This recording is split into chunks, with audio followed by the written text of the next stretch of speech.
to ask questions after the presentation concludes.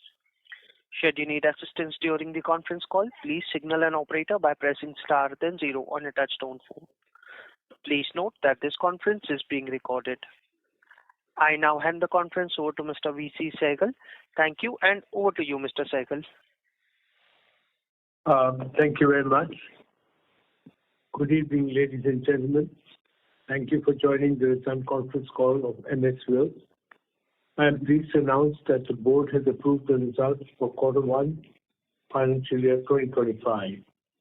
The company has delivered another quarter of strong results. Revenues during the quarter grew by 17% year-on-year and 2,185 crores. The revenue is on the back of both increased volumes and content. As a result, we outperformed the industry growth year-on-year across all segments, PV, CV, and two-wheelers. On a year-on-year basis, production of hybrid vehicles grew by 34%, EV by 11%, and the OEM progress in their journey towards clean mobility. The company is well positioned to gain from the resultant increase in content. The content increase is in clean mobility solutions is account of high voltage cables, battery management systems, and related components. The other automotive megatrends are also playing out with increased SUV penetration and content-rich vehicle platforms. EBITDA for the quarter stood at 239 crores, which is about 15% growth on year-on-year. So absolute profitability remained resilient despite the transitory impact of higher copper prices mitigated by operational efficiencies and change in product mix. Further, as we had announced earlier, two new greenfields that are being set up, for which startup costs are also being factored in the quarter. One plant, Pune, commenced operation in this quarter and is expected to fully ramp up by Q2, Q3. The second plant, Navgan, is expected to come on stream on Q1 financial year 26. While the facility construction and readiness is as scheduled, there is a delay on customer due to which SOP will be pushed out by a few quarters. We continue to focus on operational excellence and financial prudence and continue to remain a debt-free company. With this, I would like to conclude my remarks. I have Pankaj, Anurag, Mahendra, and Vaman with me to answer any questions that you might have. Over to you, please. Thank you very much. We will now begin the question and answer session. Anyone who wishes to ask a question may press star and one on their touchtone telephone. If you wish to withdraw yourself from the question queue, you may press star and two. Participants are requested to use handset while asking questions. Ladies and gentlemen, we'll wait for a moment while the question queue assembles. First question is from the line of Raghunandan NL from Nuvama Research. Please go ahead. Thank you, sir, for the opportunity. Raghu here. Congratulations, sir, on good set of numbers. Firstly, relating to the results, on EV revenue, there was a growth of 50% YOY. What would be the share of EV business and revenue?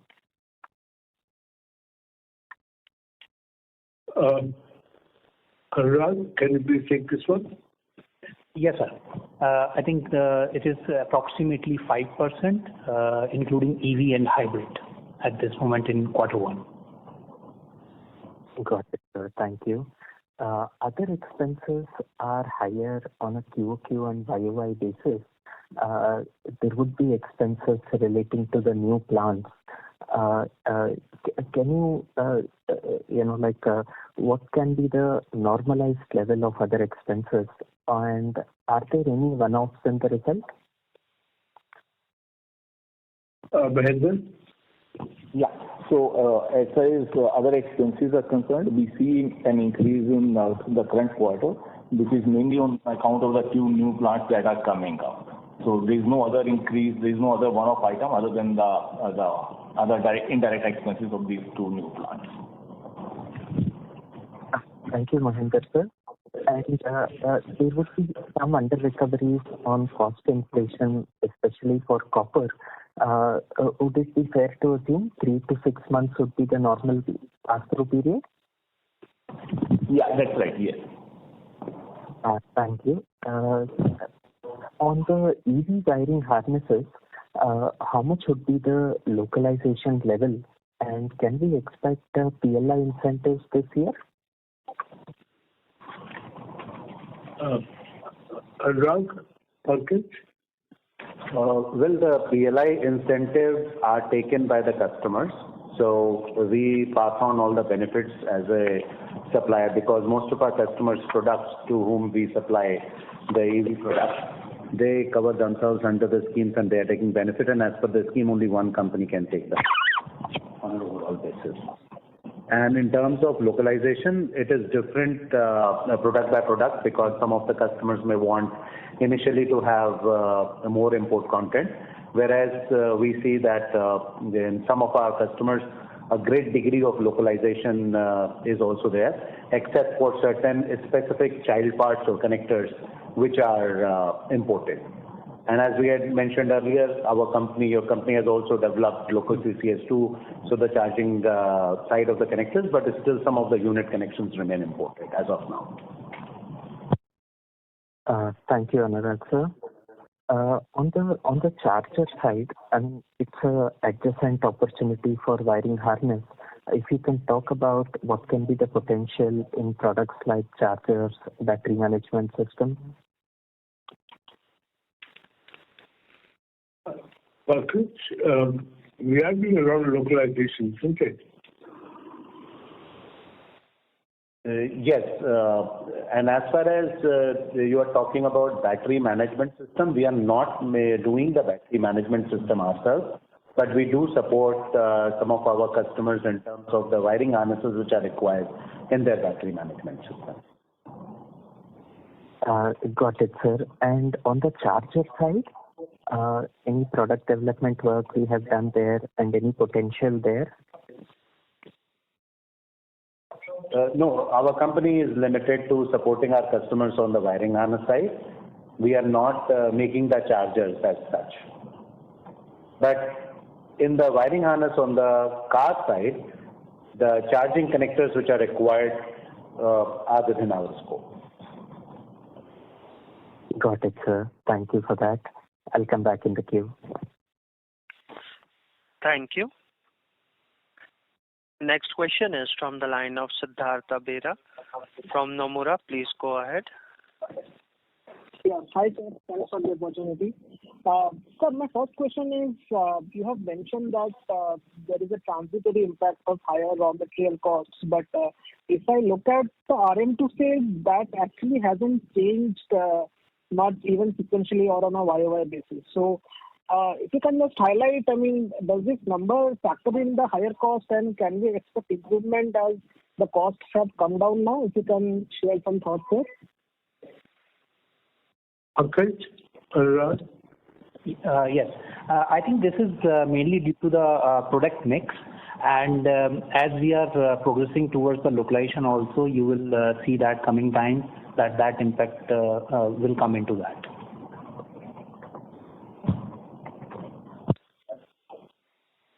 Okay, so you mean it will be a function of both mix and commodity. So assuming mix stays same, sorry.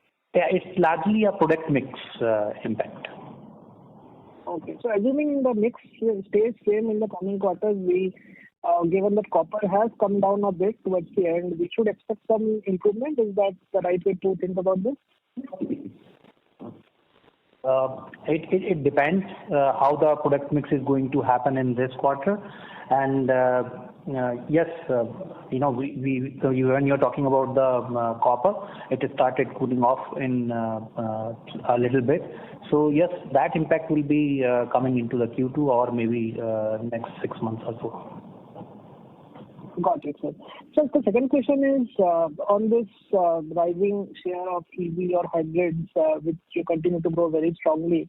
Given that, like you mentioned, that the localization levels are a bit lower than the ICE segments, so how much will be the margin difference between these two products? Because the EV share will keep rising in the next couple of quarters. So how do we think about margins going ahead? We keep trying to explain to you ROS is important, but very difficult to answer this question. But Pankaj, if you can try to make him understand. So as you rightly mentioned, we always look at ROS, and that's how we have always been doing high-level assemblies or any kind of business which we do with our customers, as the focus for a very long time on the company has been on return on capital employed. And also, there is no specific, rule for margins, so it will all depend on what kind of value addition we are doing and how we are doing it, and project by project. So that's how it is. It's not something very specific to a particular product. Sir, if I may put in a different way, for example, like in this annual report also, I saw that you talked a lot about localization levels in this EV wiring harness segment. So can you share some timelines by when probably the localization levels reach to a stage where we are in the ICE segment currently? How long do you think that may take based on the discussions or the visibility you have? Sorry, whom did you talk about? Who told you this particular thing? No, the annual report talks a bit about many localization initiatives being taken on the charger and other aspects which we have done. So just wanted to understand by when can we probably have the same amount of value addition in this segment over the next 2 years, like compared to ICE? See, by the time you get into localization, you must remember that the model changes in 3 years to 4 years. So localization, we are multi-product, multi-harnesses the same. Pankaj, if you can explain that further to them, maybe it will help. Yes, sir. And different models are there which use different types of products. And as you would have seen that while we say that the volumes have risen, it's with respect to a very small percentage of the total market size. So as the market size will grow and mature, and then the component localization at a unit level will happen as the maturity in terms of what is going to be used in the long run will be there, because it is still in a phase where it changes with new launches and the kind of systems which are being used. And every wiring harness end goes to electrical system. If the electrical system is changed, the whole wiring harness changes.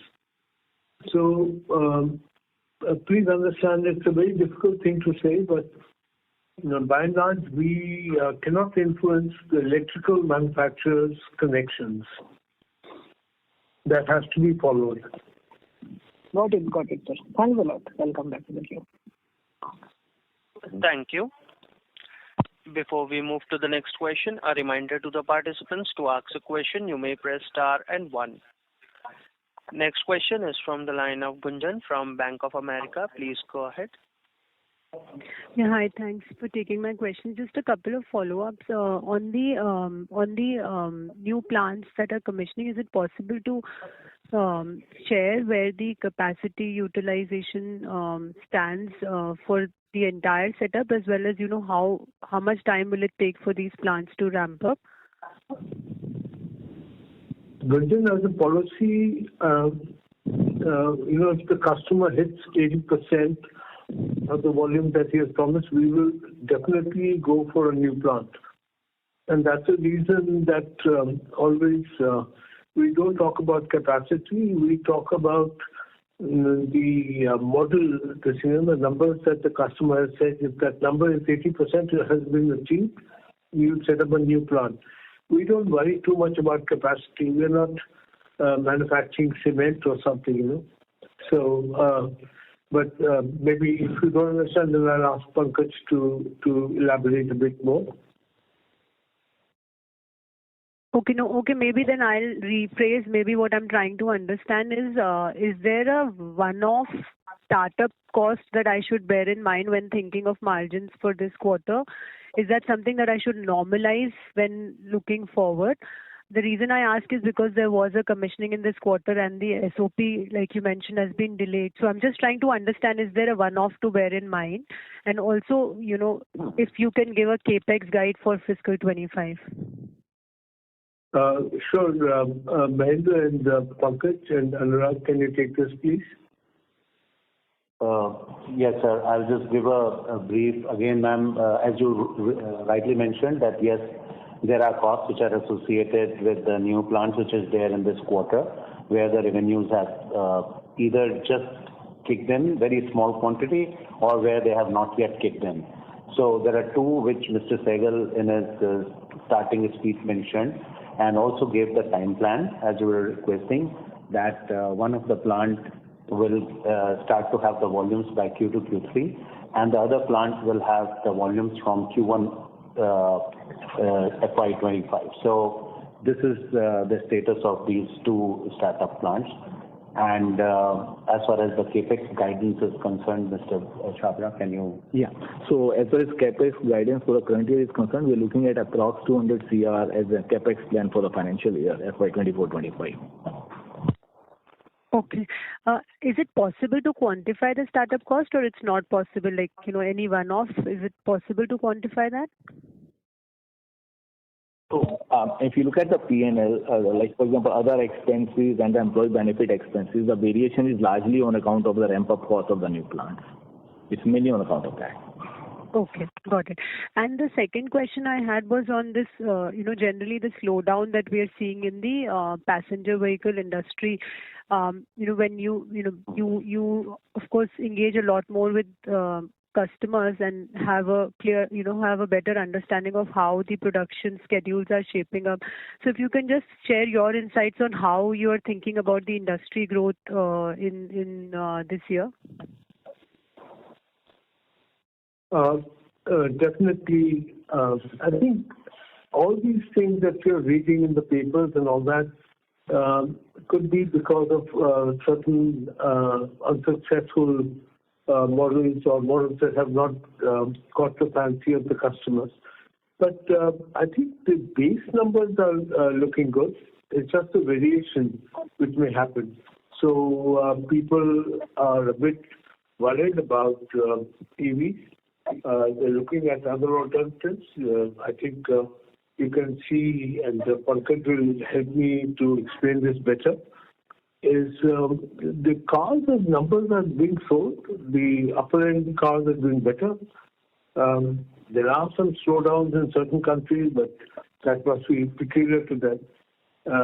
India, on the other hand, as the numbers are showing, all passenger vehicles have done well. So, Pankaj, can you help me more on that? Yes, sir. And ma'am, basically, if you look at it, all the customers are also expanding their capacities, setting up new plants and kicking off new models from there. Some new announcements have also been recently made even for future investments by the car makers. So mid to long term, everything looks good. We do not see, of course, some of the models, as Mr. Sehgal said, may not be doing too well, but then others are taking off. It's not easy to get the car in the market the day you want, so there are still availability issues because of this backlogs which are there for deliveries to the customer. Okay, got it. Just last question on the JPY, yen moves. They've also been very stark. I mean, should the understanding on this also be very similar to copper, that there will be a 3 to 6 month lag in terms of the pass-throughs? I think yen is covered in pass-through. To the goes up, goes down, the customer takes the benefit away. But Mahendra, can you add? Yeah, that's right. For yen also we will pass through, like at a time lag, with some customers 3 months and with some customers 6 months. But yes, there is a pass through for yen as well. Okay, got it. Thank you so much. And the good news is that if the yen becomes stronger, our sales goes up on the lighter side. Okay, thank you so much. Thank you. Participants, to ask a question, you may press star and 1. Next question is from the line of Jinesh Gandhi from Ambit Capital. Please go ahead. Yeah, hi, sir. 2 questions. One is a clarification on JPY. So the royalty which we pay to Sumitomo, that's on JPY basis or calculated on INR? Pankaj, what's the royalty? It's not much, is it? But it's paid on the Indian business in INR because it's INR. Got it. And secondly, on the content side, clearly that is one of the key drivers of for our business apart from the underlying industry growth. How do you see the difference in content between IC and hybrids on the passenger vehicle side? Now, hybrids obviously is something which is coming up in a reasonably good manner. So is content substantially different in hybrids? It has the benefit of both. It has electric also, power also. It has IC testing also. It's very model specific, and really there's no guideline per se. But Pankaj, again, take this question, please. So generally, yes, on an overall basis, the content will be much higher than ICE. Okay. So it should be somewhere between ICE and EVs. I mean, EV is much higher, but hybrid is of course higher than ICE. So it's not exactly the same as ICE. Okay. And secondly, when we look at this increase in electronic content in vehicles with every change in generations, for example, if we saw an upgrade of Swift recently, does content jump substantially from old generation to new generation? Any sense on that will be very useful. Pankaj? Sorry, Jayesh, your voice was not very clear. Can you please repeat your question? I'm asking is for upgradation of new models, given that electronic content also goes up substantially between old generation and new generation, do we see material increase in content for us? With feature addition, yes. So as the new generation vehicles comes with more features, then there is a content addition on account of that. So the hybrid also, the copper content goes up because thicker cables have to be used, and then the connectors also. So very, very difficult to quantify, but definitely has, I think. Pankaj? Exactly. My question was between generation, because of feature addition, it will be 5-10% higher or far more than that? Yes, depending upon what you want to buy.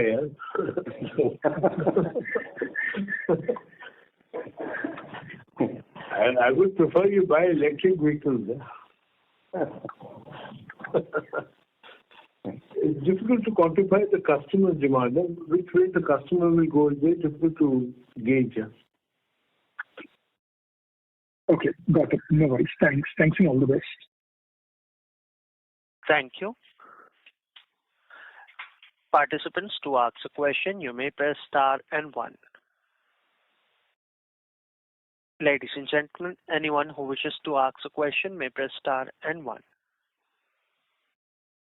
Next question is from the line of Sabyasachi Mukherjee from Bajaj Finserv AMC. Please go ahead. Yeah, hi.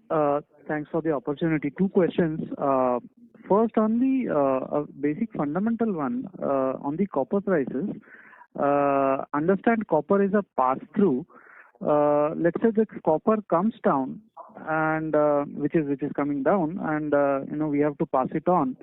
And let's say we maintain the spread per kg, then the percentage margins will look better. How should one think of it in terms of gross margins going ahead? Pankaj, Mahendra, can you take this? Sir, hypothetically, I mean, if you everything else remains the same and everything is static, and if we just change the copper price down from, let's say, $10,000 to $5,000, then yes, everything remaining same, the product mix, the volumes, all the costs, then it will look better mathematically. Right. So mathematically, the percentage margins will look better, right? Yes. And do we incur an inventory loss if copper comes down? How does that work?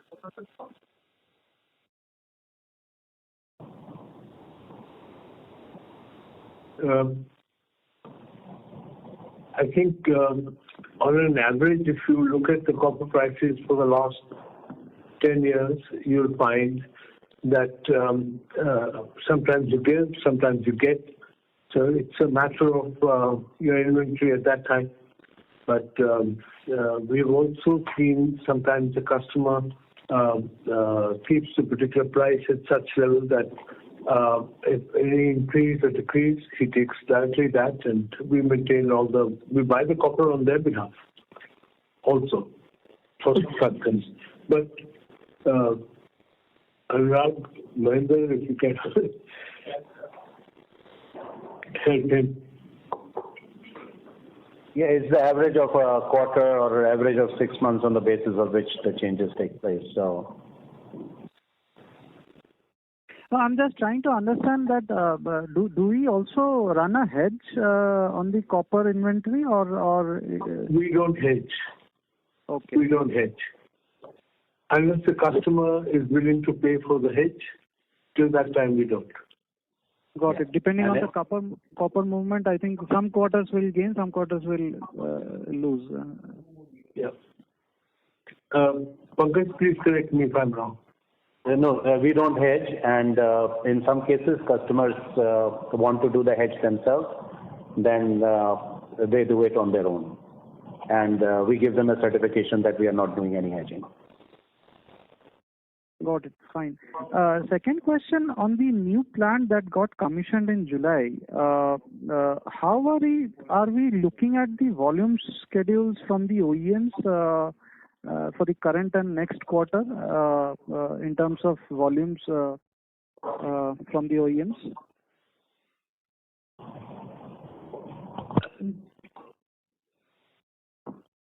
I think it's very subjective because we're not 100% suppliers to any customers per se, but it depends upon the models.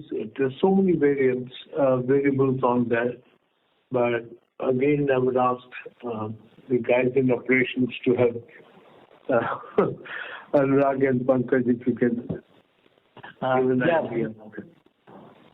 Yeah, as Mr. Sumi said, there are these particular plant is not only one customer, one model also, and these new models also are getting launched, and then we have to see how they are going to perform in the market. So as in the opening remarks also, we have said that it's a fully ramp up fully by Q2 and Q3. So we have to wait and watch in that line. Got it. Understood. Thanks. Anurag, how many plants do we have totally in MSL, wiring harness plants? 28, sir, including these two. Including these 28 plants. Yes, sir.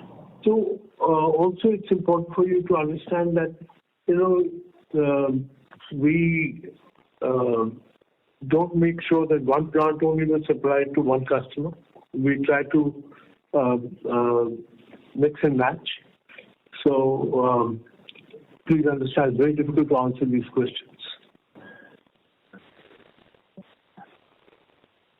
Sure. Thank you. Thank you.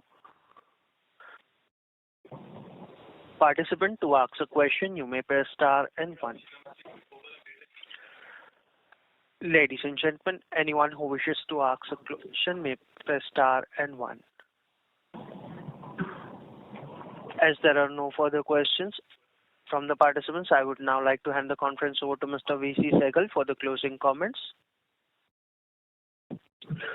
Thank you. I think we are seeing a big push coming. As Pankaj had already explained to you, almost all the customers are looking at new plants, and so also the old plants which had been shut down by certain customers have been bought or taken into by the existing customers. So all that is happening. So I think the volume per se by itself would almost double up, if I'm not wrong, within the next 3 to 5 years. So setting up a plant, training the people, workforce, and get that thing takes time. So we try to look forward and prepare ourselves before. That's why I said, if we have a plant which is suppose working on capacity 100%, we will make sure that if it has, the moment it crosses 80%, we will look for another plant, look for another set of people, and bring our this thing down to almost 50-60%. So you have to be ahead of the game, and we feel that we are in a very strong position where we have 28 plants. Maybe in the next year or so, maybe go to 32, 34, I don't know. But we have to prepare for the new plants that are coming up, new capacities that are coming up by the car makers. But all I can say is that we are ahead of the game. And thank you all very much. Wish you a very good week ahead and year ahead. And see you at the next time. Thank you very much. Thank you.